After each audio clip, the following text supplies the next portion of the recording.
سربراہ JUIF مولانا فضل الرحمان اس وقت جلسہ عام سے خطاب کر رہے ہیں. آئیے آپ کو براہ راست لیے چلتے ہیں. سامنے آئے گا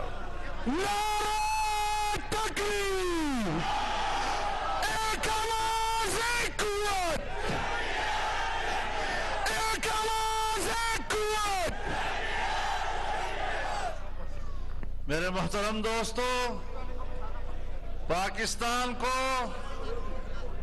ایک اسلامی، رفاہی اور خوشحال مملکت بنانے کے لیے ہماری جدوجہد رواں دواں ہے، اور یہ قافلہ اپنے منزل کی طرف آگے بڑھ رہا ہے. انشاءاللہ اپنی منزل تک پہنچ کر ہی دم لیں گے اور اس ملک کو امن و آشتی اور خوشحالی کا گہوارہ بنائیں گے.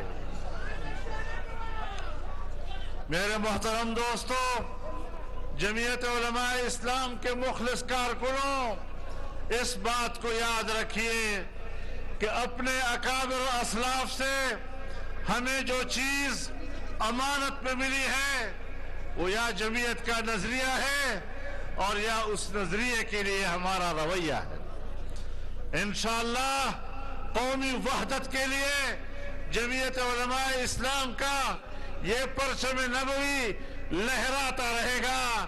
آج میں نے دیکھا ایک طرف یہ پرچم نبوی لہرا رہا ہے، جمعیت کا پھریرا لہرا رہا ہے، اور دوسری طرف امن کی فاختائیں اڑ رہی ہیں.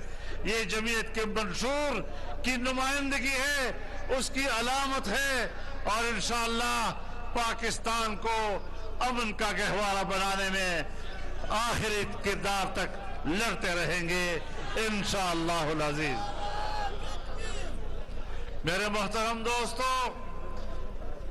اسلام کے علاوہ کوئی دنیا میں اور نظام نہیں، لیکن اسلام کے لیے امت کی وحدت چاہیے، اسلام کے لیے قوم کی وحدت چاہیے.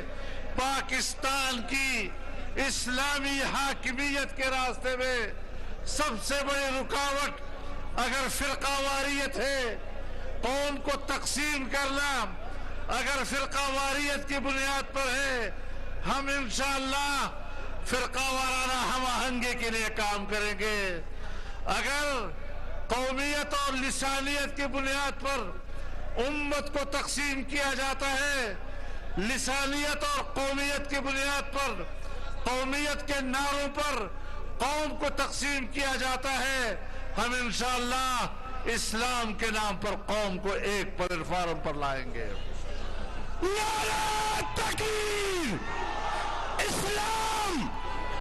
اسلام! اسلام! پاکستان! میرے محترم دوستو، پاکستان کے خلاف سازشیں ہو رہی ہیں. بین الاقوامی جمعیت علماء اسلام فے کے سربراہ مولانا فضل الرحمان جلسہ عام سے خطاب کر رہے ہیں. ان کا کہنا ہے کہ دنیا کی کوئی بھی طاقت جمعیت کی صفوں میں دراڑ پیدا نہیں کر سکتی. بلوچستان کا مستقبل جمعیت علماء اسلام کے ساتھ وابستہ ہے. پاکستان کو رفاہی اور خوشحال مملکت بنائیں گے. نیوز اسٹوڈیو سے اب تک کے لیے اتنا ہی. مزید اپڈیٹس کے لیے دیکھتے رہیے کوہ نور نیوز.